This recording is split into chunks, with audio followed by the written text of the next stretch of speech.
শোণিতপুৰ জিলাৰ অন্তৰ্গত শ্বহীদনগৰী ঢেকিয়াজুলিৰ ত্ৰিমূৰ্তি ভৱনত আজি কৃষ্টি সাৰথী সাংস্কৃতিক গোষ্ঠীৰ উদ্যোগত এখনি সংবাদমেল অনুষ্ঠিত কৰে।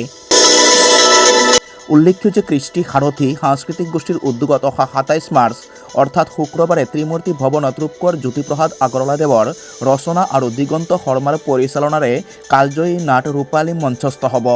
লগতে ২৮ মাৰ্চ তথা শনিবাৰে সঞ্জয় বৰুৱাৰ ৰচনাৰে আন এখন শিক্ষামূলক নাট ডাইনোচৰৰ পৃথিৱীৰ পম খেদি মঞ্চস্থ হ'ব।